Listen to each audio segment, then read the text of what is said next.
But what I'm really confused by is you're saying now in the 21st century, so right now, you don't think we have big government. That's what you just said. I think there's some components of big government. There's some components not big government. I mean, the British people decided to get out of the EU. I know, it's one of the few things that we did. Big government, and now it's switched to a smaller government. How can you make this claim when it literally used to be part of a bigger body, and then now it's smaller, united element, making decisions on its own accord? How can you actually make that? Well, we're not really. I mean, let's be real. Like, hey, stick with your core argument. Don't. I am from your. I very much am. With your core argument. Do you not think that we just like copy and paste and replicate huge amounts of the European Union's legislation? What's that? So let's take, because a gentleman I was debating with previously, all right, we had a discussion around kind of like net zero and how we're in a crisis and we have to bring forward net zero. And the gentleman was basically arguing, that he was a technocrat, so he enjoyed the idea of kind of globalism.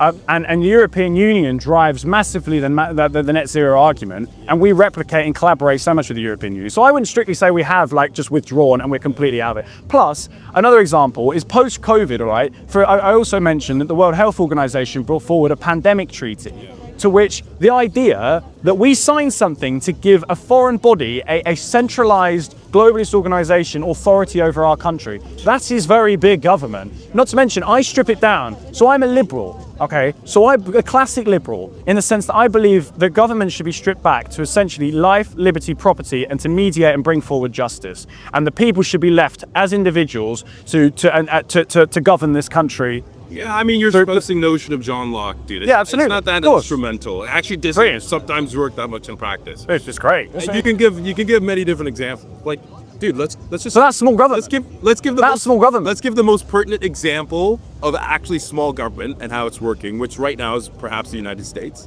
And you can agree or disagree with what Trump is doing.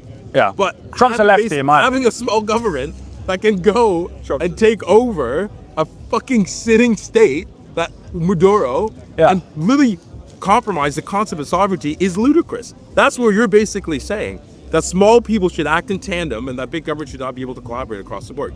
That's the wrong. I'm not saying government should collaborate and work with other I want to go back because I think you actually committed a little bit of fallacy. So let's go back to what we're talking about because I think that's actually more important. No, because you've not answered my question. What's your question? Michael, I can't possibly understand how you can say that we're in 2026 now and we are operating under small government. I don't know how you can possibly say that. I answered your question. I asked you, did the UK get out of the European Union?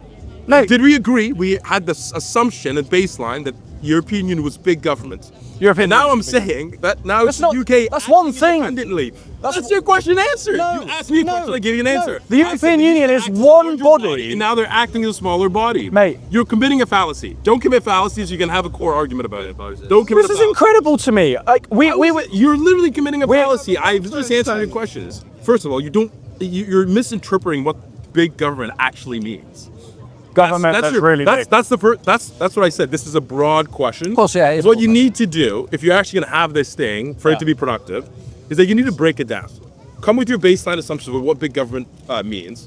Big government is anything beyond a liberal constitution. That's literally ridiculous. Why? So what? You need to be told what to do. What's that? You need to be told what to do. You're not capable of making your own decisions, assumptions, and you're not capable, man. Dude, if you want to live. Let me ask a simple question. Is there any state that's been pure libertarianism?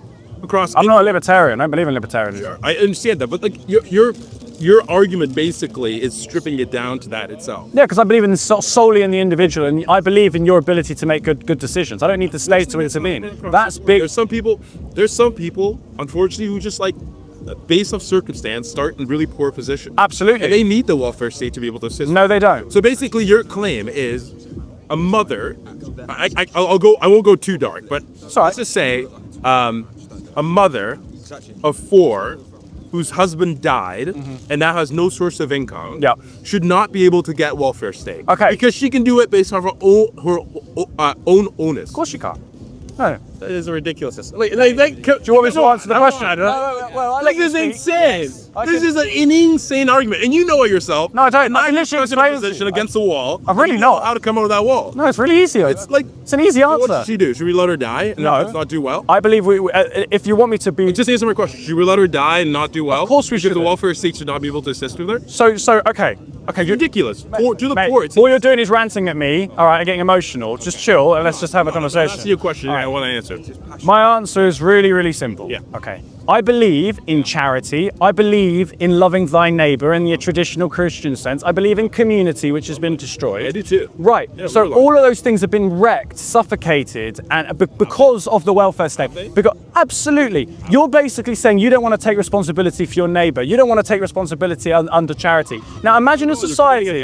Imagine a society. You're deriving a conclusion friend, without any data. Imagine a society where you get to keep double your income because you're not taxed to the hill, where you have the ability to set up charities, to help communities, and to not have a country wrecked by migration, communities torn apart. So when there are people in a... They're not wrecked. you think communities aren't wrecked? Communities thriving in this country, isn't it?